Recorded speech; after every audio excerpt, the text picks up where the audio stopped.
Hello and a very warm welcome to Centrum Guardians 2013.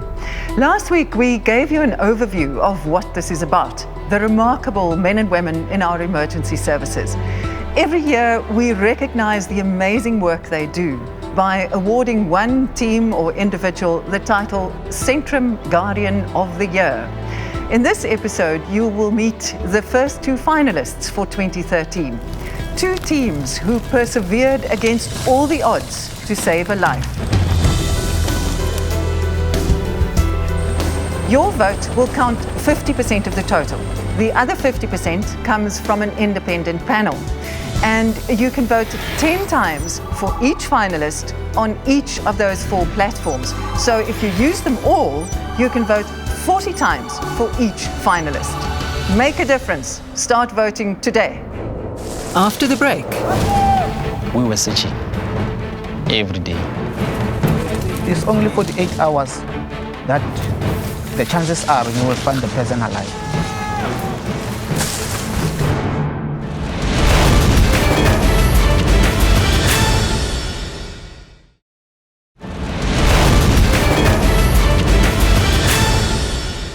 the Mariepskop Mountains near Hoedspruit are as beautiful as they are dangerous. The weather can change in a heartbeat, and the terrain makes every step treacherous.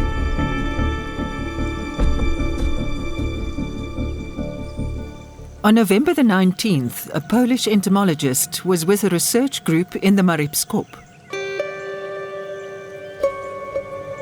They headed off late afternoon in search of rare beetles. The weather turned abruptly. Within minutes, visibility was almost zero, and Pavel was separated from the group. With darkness falling, they called the local police. Pavel was forced to spend the night in the forest. We were the first team to arrive then.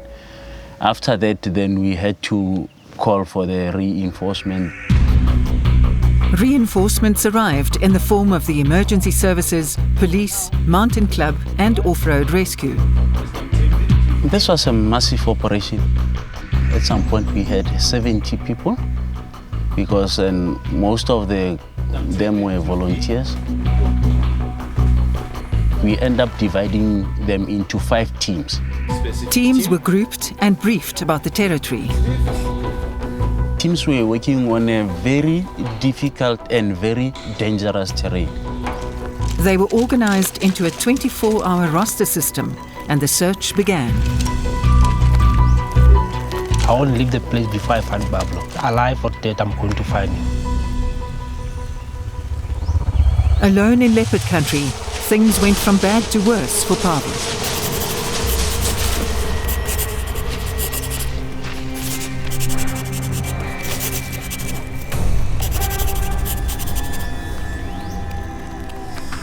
Wake up in the morning, go into the mountains and search. It had been 48 hours since Pavel was last seen. It's only 48 hours that the chances are you will find the person alive. After 3 days, there was still no sign of Pavel. Then the weather turned against them. In a split second, you find that it's foggy, the visibility is bad, it's moist, it's hard to breathe. The weather was not good. It was raining very hard. So the conditions were just tough. It was just tough. The search moved into its 4th day. And after 72 hours, the chances are the animals might have eaten the person. We were just working against all the statistics. I put myself in his shoes. I asked myself, where is Pavel? Pablo! Remarkably, Pavel was still alive.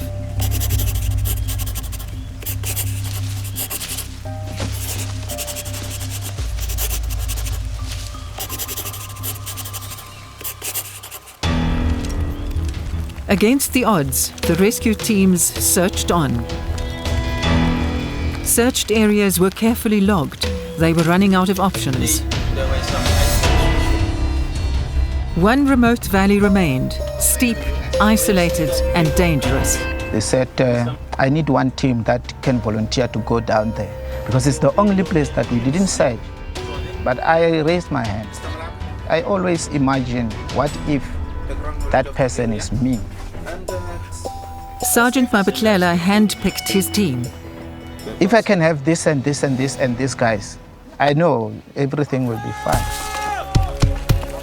A team of medics and local men with knowledge of the forests made one last attempt into the undergrowth. We had to chop all those trees just to find a way forward. The thick forest seemed an unlikely path to Pavel. I didn't think that a person can fall there and actually survive. It's a long drop.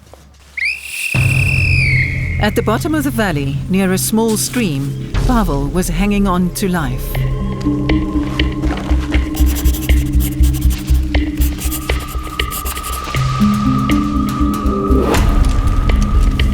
So when you search, you are looking for any clue. They were looking for any small sign of human disturbance. It's a pot for the knife. Then we pick it up, we log the GPS, then we continue. Buoyed by hopeful signs, they slowly moved towards the stream. And then we found a pouch. A weathered bag on the rocks near the stream. Just meters away, a weak and disoriented Pavel heard the faint sounds of the approaching rescuers.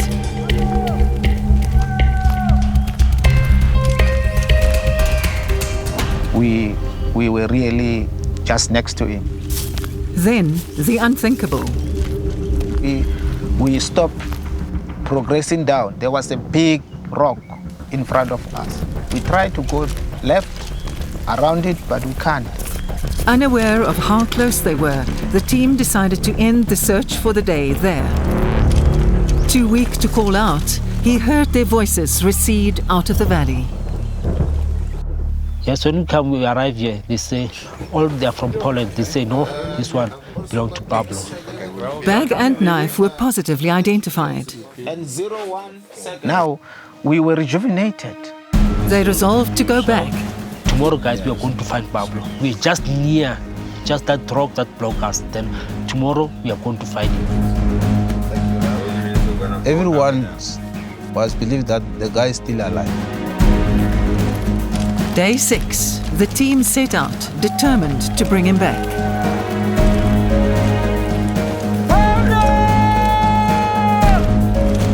We're calling his name. We're using the whistle. Pablo, Pablo. We believe, actually, that we could do it. We are actually approaching the same big rock that we abandoned our search yesterday. When we start hearing somebody responding to our call. A faint response, almost too quiet to be sure. We thought, no, it was an echo. And we call it and it comes back again. And we start going to the direction where the sound is. I can't explain that moment. I mean, it's like, wow, the man is dead. They ran towards him, actually. It was like, we were like cheerleading. He was so happy. I never saw a happy man like that. With darkness falling, they set up camp for the night and radioed the happy news to the jock. When we got that message, we felt like we could just run into the bush and get them out. Pavel spent one last night in the valley in the company of his rescuers before making the arduous journey back to the base at first light. We start hiking at 4 o'clock in the morning. Now we go up the mountain. Pavel was desperately weak. Let's walk a little bit, rest. They radioed for a helicopter to pick him up on the ridge.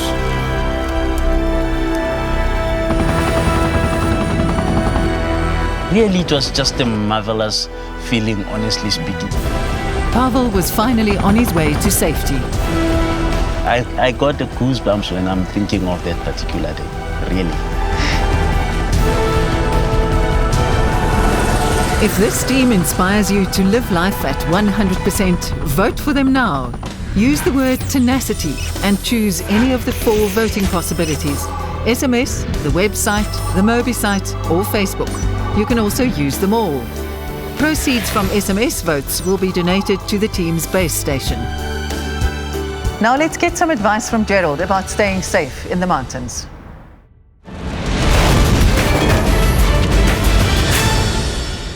Thank you, Ruda, and hello everyone. We all like long walks out, and Drakensberg is one of my favorite spots to go hiking. So remember, when you do go out, tell somebody where you're going, approximate your route, and tell them when to expect you back.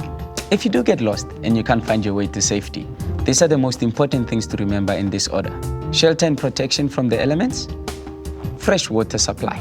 The last thing that one should worry about is food. Remember that an average person can survive 3 minutes without oxygen, up to 3 days without water, and can survive 3 full weeks without food. Mark your position at your campsite so that it's visible from the air. And always remember that geometrical shapes are not always visible from the air. So try a line of straight rocks or smoke from a fire. If you decide to hike out, leave a sign at your first campsite that will show rescuers which way you're headed. A simple thing like just an arrow pointing at where you're going will be the best thing you can do for your life. Happy hiking and stay safe. After the break, a veld fire, a steep ravine, and a treacherous hoist. You're like, wow, we actually dodged the bullets here. It's miraculous. There's pretty much no other way to define it.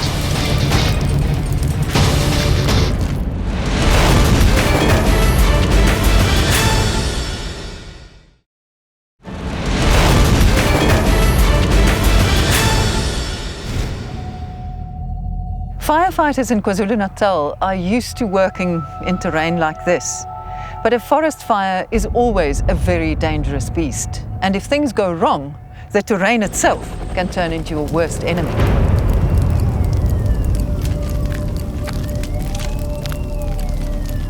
It was pretty much an average grass fire. A lot of smoke, dark. Mervyn Fitzgerald and Vincent Nele planned an approach to fighting the fire. There was a tree line that the fire was spreading into. So he was actually following the line of fire, beating it out. And I carried on with what I was doing.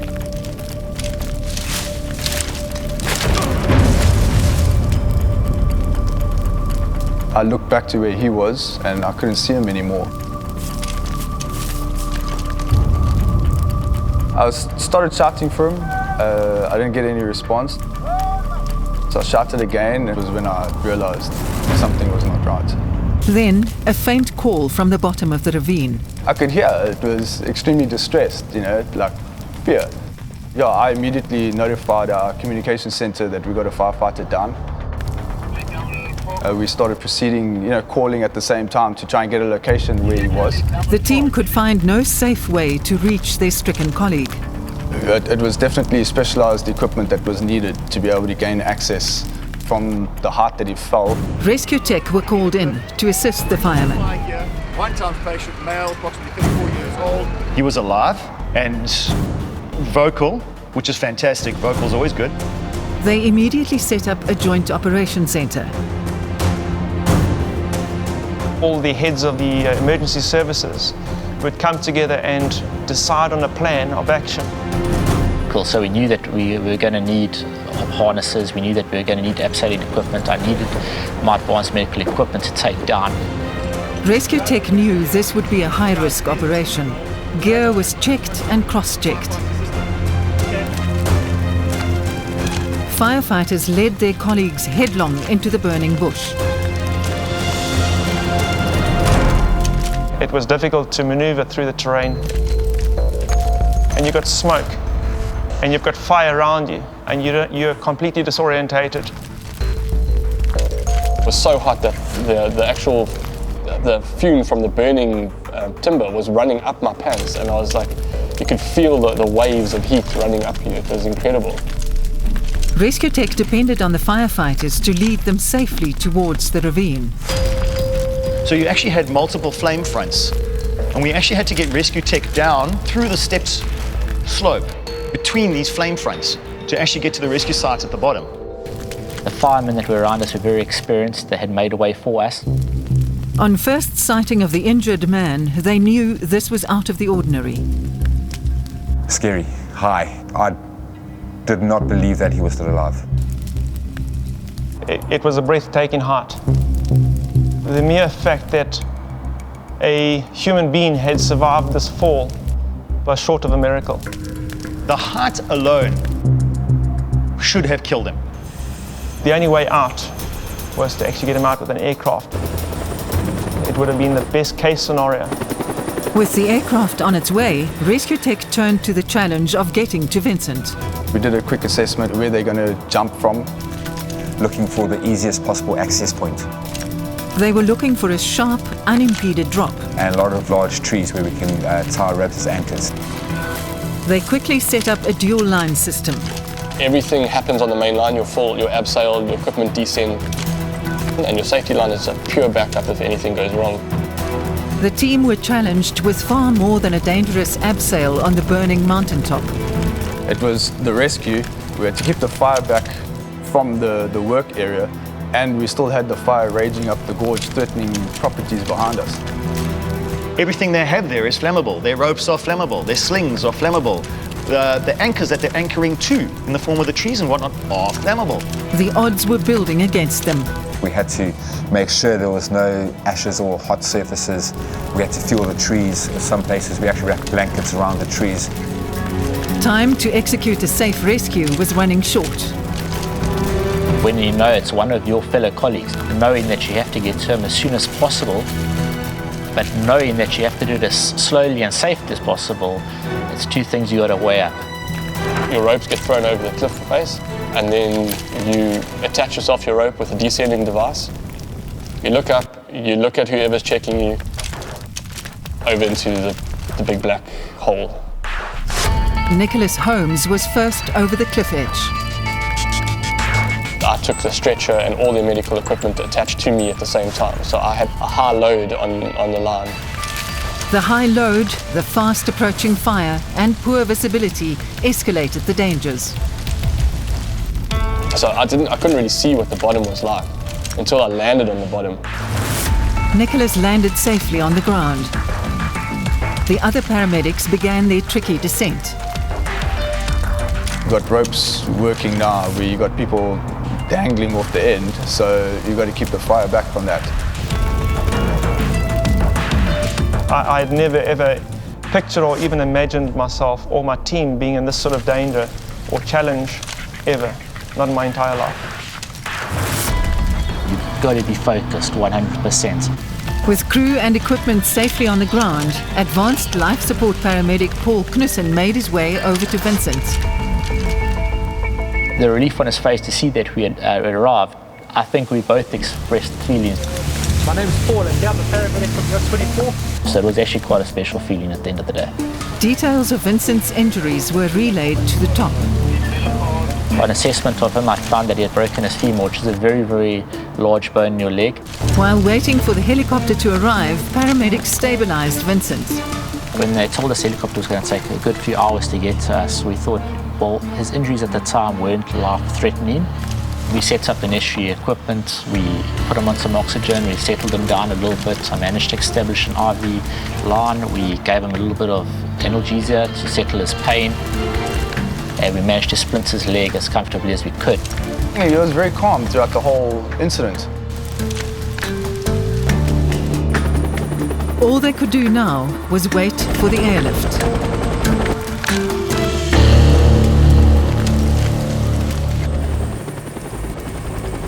They actually had to fly into the gorge itself. There was a lot of really tall trees. It was on the side of a cliff. It was going to take extraordinary skill to position the helicopter safely. standing on the edge of the cliff, looking at the helicopter. We were basically eye level with the pilots. This was precision flying at its most dangerous. Try to get as low as possible to the firemen, simply to make the hoisting time quicker. The rotors were just skimming the tree level. With the downdraft from our blades, we were fanning the fire. And so it was important to get in and out as quickly as possible. So we thought, well, if we do it, we only have one try to do this. One try, or the flames would run amok. But I did notice in front of us what had been a small fire when we got there started becoming a bit of a raging inferno. The fire was huge and then it started to roar again. It was frightening, yeah. With no time to reconsider, the hoist was lowered. I'm still always apprehensive when it comes to hoisting. It's a dangerous operation. It has its own dangers and risks, and everyone's aware of that. On this particular day, the dangers and risks were multiplied tenfold. We had raging fires, we had a 40-meter cliff, we had a hoist operation that was carrying on. Despite the almost impossible conditions, Vincent was safely lifted out of the ravine. A hell of a lot of relief to see him getting hoisted up into the chopper. After the incident, it's just sheer exhaustion, because then everything really hits home and, you know, you're like, wow, we actually dodged the bullet here. It was just a huge relief when everything was over and just how well all the different services had come together. It was a sense of happiness. Happiness that we'd actually got him out, alive. Knowing that no matter if you're a fireman, a policeman, a paramedic, at the end of the day, it was just good teamwork. Such skill and such bravery. If this team inspires you to live life at 100%, vote for them now. Use the word BRAVE and choose any of the 4 voting options. SMS, use the website, the Mobi site, or vote on Facebook. You can use all of these and vote up to 40 times. Remember, your vote will help determine the Centrum Guardian of the Year 2013. Choose any of the 4 voting platforms and vote up to 10 times for each finalist. And please make sure that you join us next week when we'll tell you more remarkable, true stories from our own backyard. Thank you for your company. Goodbye.